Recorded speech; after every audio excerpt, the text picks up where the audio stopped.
যেখানে সৎসঙ্গ হবে তার আগে 1 ঘন্টা করে মাতৃ সম্মেলন রাখে। নিজেদের মায়েদের মধ্যে যত আলোচনা হবে, যত মানে ওই রূপটাকে আপনি মানে ঘাটবেন, তত ননি তত ধনী। আসলে কথা একটা কথা দিয়ে শেষ করি। আসল কথা বলেন, দুধ থেকে আমরা ঘি পাই, দই পাই, মাখন পাই, সবটাই আলাদা আলাদা প্রসেস। সবই দুধ থেকে আসে, কিন্তু প্রত্যেকটাই আলাদা আলাদা প্রসেস। তাই আমরা প্রত্যেকেই আলাদা আলাদা বলি।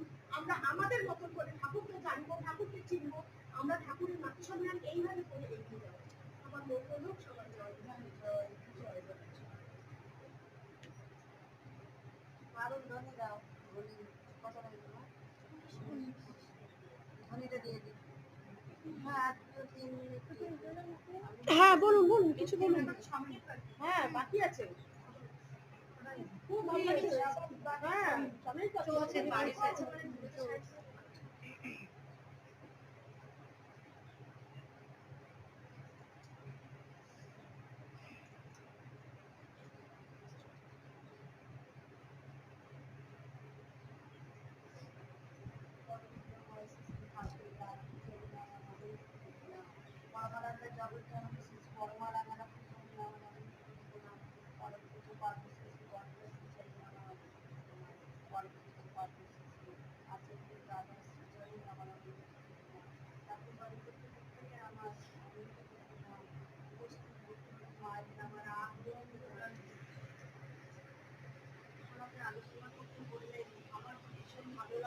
আমি মাতৃ সম্মেলন করতে পারছি, সব থেকে বড় কথা আমার এখানে যে মায়েদের যে এই এত করে মাকে যে একত্রিত করতে পেরেছি বা সবাই যে আসছে মায়ের চরণে, এটা এটা আমার জীবনে মানে পাওয়া, মানে অসীম পাওয়া, মানে পাওয়া শুরু করলে মানে ভুল হবে, মানে অসীম পাওয়া।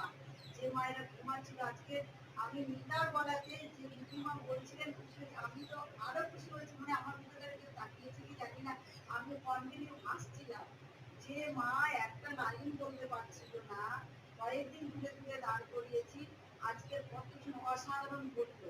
কালকেরও একটা কথা আমি এটাই বলবো, এখন ঠাকুরের কথা কি বলবো জানি না, আমার মনের কথাটাই আমি বলছি।